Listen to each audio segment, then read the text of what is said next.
y. Now that's different. X is obvious, right? Look, x is x. Everyone agree x is x? But that doesn't tell you shit, does it? 2y being y, now that's different. Subtract y from both sides. And what do you get? Y is... Come on, we can do it. Subtract y on both sides. Y is 0. Now that's concrete information, right? Y is 0. The only time a number will be equal to double itself is if it's 0. That make sense? Okay, now if y is 0, now you have a little more information. What can you do? What can you conclude? Go to the third equation. What does the third equation tell you? That x squared plus y squared, which in this case would be 0, would be 1, right? And that means that x would have to be plus or minus 1. So now we have two other situations to look at. We know that x could be 1, y is what? 0, and lambda's 1. Or I could have x is negative 1, y is 0, and lambda is 1. Understand? This was all under the framework of lambda being 1. So this was always 1. When we worked through this, we knew y would have to be 0. And once we said that, that gave us two values of what x could be. So this is all within another thought. Got it? Okay. Are we done? We looked at this, right? Okay, what about this one, though? What if you would have done the same thing that we did here for this one? Bring the y over to the other side. You would get 2y minus lambda y equals 0, right? Factor out a y. Get 2 minus lambda equals 0. You agree? And so we have two possible answers here. Y could be 0 or lambda could be 2. Well, guess what? We get to go look at those now. But one of them's actually not that bad. Because what if y is 0? Didn't we just do that? Didn't we just do that? But I'm gonna go through the process. Suppose y is 0. If y is 0, then the second, well, no. Y is 0. What can I say? From the third equation, this is true. So I'll say from the third equation, I know that x must be plus or minus 1. Agreed?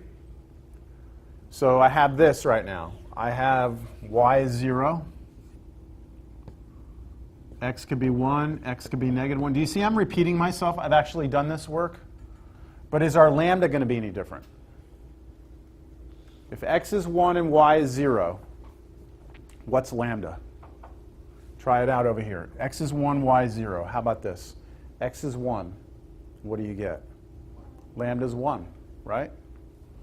Doesn't that match what we just did a second ago? Yes? Back when we let lambda be 1? And then what about if x is negative 1 and y is 0? Negative 1, you get negative 1 is equal to negative lambda. That's also 1, right? So I've repeated myself. If this were a test or something, I wouldn't expect for you to necessarily go through this again, but I would expect for you to write this down. And then down here, you could just be like, okay, we already took care of that, right? All right. But what we have not done is looked at lambda being 2, have we? You ready to see lambda 2? Suppose lambda is 2. Or did we do that? Did we get lambda 2 earlier? Yeah. We did. Okay, so when lambda was 2, that's when we had x was 0, didn't we? So go back and look. Lambda 2, see previous work. We had 0, 1, 2, and 0, negative 1, 2. Is that right? Yeah. Is that what we had earlier? Okay. So we've already done this. You all got it? So at the end of the day, there are four pairs of x and y coordinates we need to look at. The lambdas are not important when we're going back and trying to figure out where the max and min are. The lambdas are important for us to be able to solve the equations. We need 3 variables to solve for 3 unknowns. So this is just part of us getting x and y. So we are now going to look at and compare the following. We have to look at f of 0, 1, f of 0, negative 1, f of 1, 0, and f of negative 1, 0. Right? Those are the x's and y's that we had without the lambdas. What's f of 0, 1? Going back into this function. 2. What's f of 0, negative 1? 2. F of 1, 0, 1. F of negative 1, 0, 1. So this right here corresponds to our minimum. And this, because they're the same numbers, this is our max.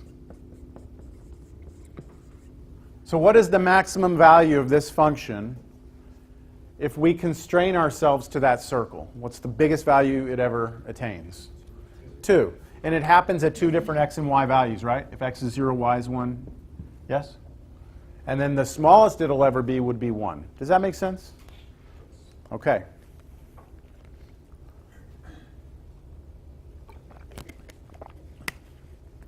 That was the easy example.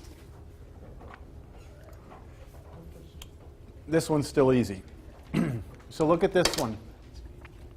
Find the maximum and minimum values, or minimum, of this function. Same function, right? What's different? It's an inequality instead of an equation, which means now you're looking at the entire disk, right? Your domain is now, everything on that disk can get plugged in, right? Not just the edge, everything. Lagrange allowed us to do the edge, right? We still need to do the inside pieces now. How do you think we can do the inside pieces? With the capital D, right? Actually, we don't need the capital D. We just need the method, which was to set the partials equal to 0. Remember, when we set the partials equal to 0, this gives us candidates to get plugged into D, right? But from last class, we learned that, look, if we figure out where these happen, and then if we have to move along the edge, what we can do is just compare all these answers. Make sure that these points live in our disk, and then from there compare. Now, what does this look like geometrically? What's different? When you compare that, you see the difference between this and the previous problem? Previous one was just moving along this edge. Now we're allowed to have all that junk on the middle, in the middle. So when we look at it from the top, it should look like a circle. Okay, so this is going to have a maximum. Yes? Should be the same 2 maximums we had before, right? But the minimum is no longer these 2 points, right? It's this point. So how do we find that? Well, we just set the partials equal to 0. So all we're doing is just adding one more layer onto this problem, right? We've already done the edge. Now let's do the inside. So just set partial of f with respect to x equal to 0. This can be a very simple one to solve. What is it? 2x equals 0. What's the solution here? X is 0. So that's how we set the first partial equal to 0. Now you do the partial of f with respect to y equal to 0. That's 4y equals 0. And so y equals 0. So the only way to get the 2 partials here equal to 0 is to let x be 0 and y be 0, which gives us a point 0, 0. So you remember just a second ago when we did Lagrange, we did 0, 1, whoa, 0, negative 1, 1, 0, negative 1, 0. Now we have one additional point to check, 0, 0. Understand? So this was all Lagrange. This is the thing from here. And when we plug in 0, 0, we get 0. And that's now our new minimum, right? These are no longer your minimums, because those came out to be 1s. That's it. Nothing else on that one. Okay? Questions? So we always have to check those four and then what we get from our equation? Say again? Do we always have to check those four first and then whatever we get from the new equation? Oh, no, you can do them all at one time. You could do the other one. Everything is going to be dictated by what your domain is. What is your restriction? If your restriction is just along an edge, a boundary, Lagrange, right, is all you'll use. If it's the boundary and everything inside, then you'll need to use some combination of both, or do what we did last class where you just like do L1, L2, and move around the edges. If there's no restriction on the domain, then you have to do capital D to get local max, local min. And that's all you're doing is finding local, not global. Is that kind of clarified a little bit? Okay. All right.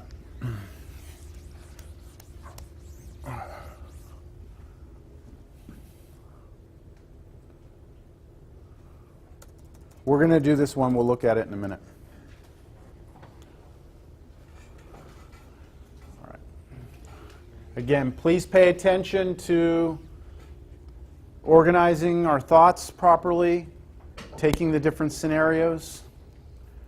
Find the maximum and minimum values of the function f of xy equals 4x plus 6y with the constraint that x squared plus y squared is 13.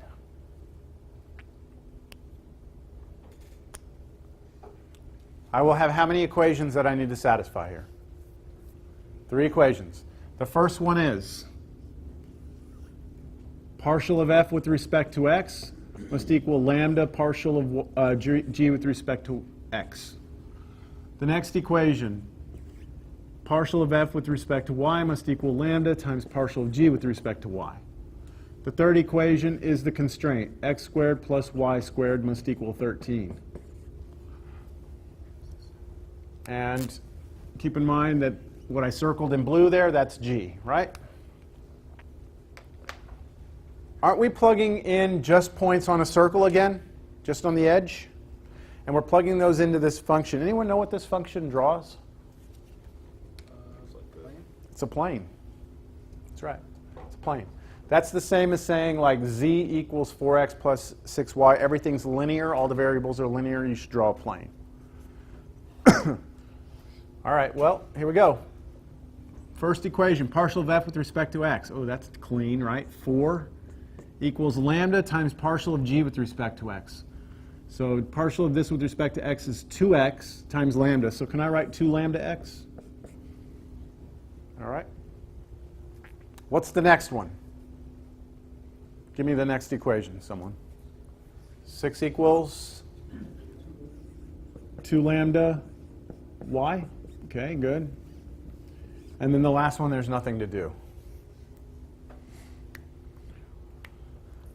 Let's scale through just to clean them up a little bit. This is 2 is equal to lambda x.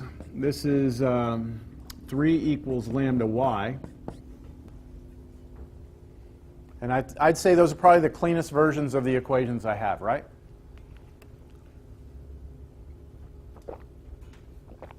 Now what? Any requests? Last time I moved everything to one side, right, and factored, set equal to 0. Can't do that this time.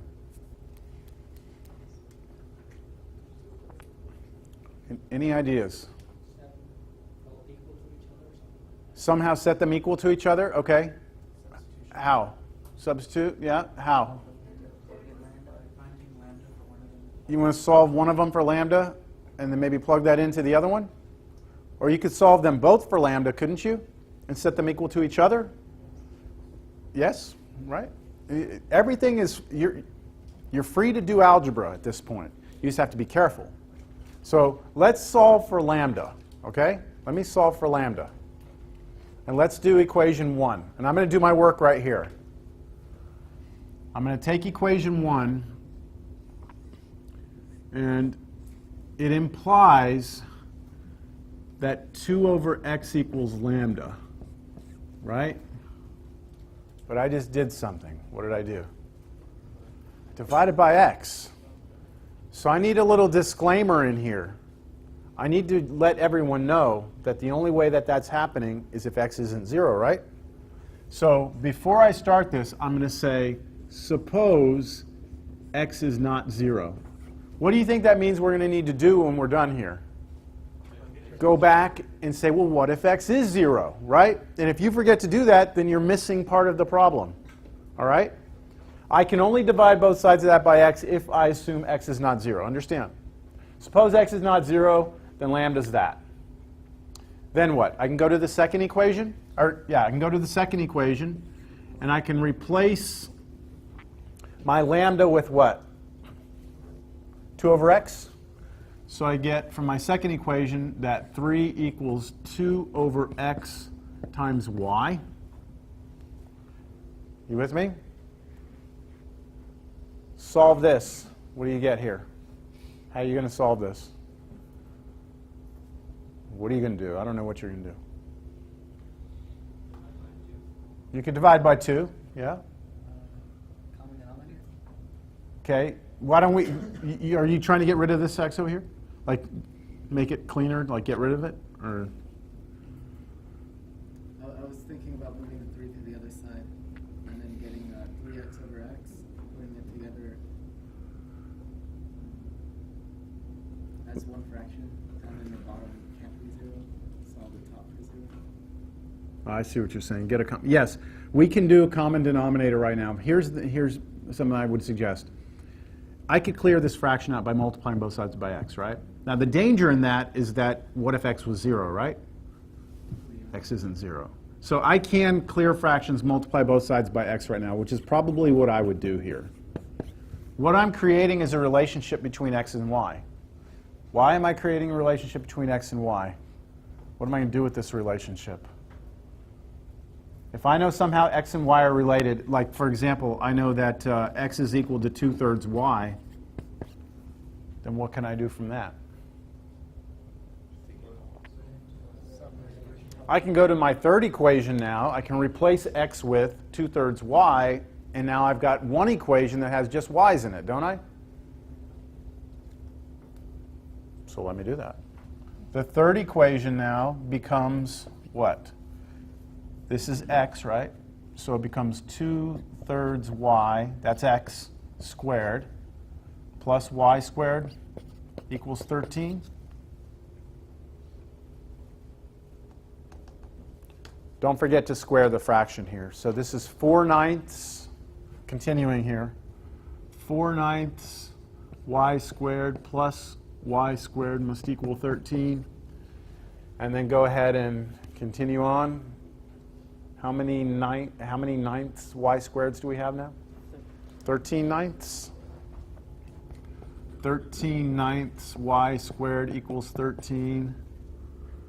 What about multiplying both sides by the reciprocal? You get like y squared is 9, which means y is plus or minus 3. So as long as x is not 0, y is going to be plus or minus 3, as long as x is not 0. Right? What can we do once we know what y has to be? Come back and where is it? Where's x? Oh, this is x, right? X is 2/3 y. So once I know what y is, I'm going to come back and get x now. So that implies, I'm continuing all this. I'm just running out of room. That implies that x is equal to 2/3 times, I could say plus or minus 3. I hope that that makes sense to you.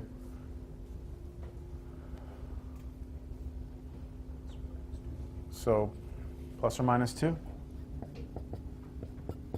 Now we have to be kind of careful with this, all right? Because if y is positive, x is positive, right? If y is a positive number here, x is positive. If y is negative, x is negative. So the way I'm actually going to write this is as follows. Here's what I've got. I could have x be 2, and y would then be, what is it, 3? Or I could have -2 and -3. You follow? Where's my y? If y is positive 3, plug positive 3 in here, we get x is 2. If y is negative 3, plug it in here, we get x is negative 2. Yes? What I want you to be careful with is this. We are not saying this. This would not be okay, would it? That would not be okay. Because, look, if y is 3, is x negative 2? No. So just be careful with what we're saying when we're solving these. It's not just like, just because you see plus or minus doesn't mean every combination you could think of. They actually connect together sign-wise. All right, what am I still missing here that I haven't got? The lambdas, right?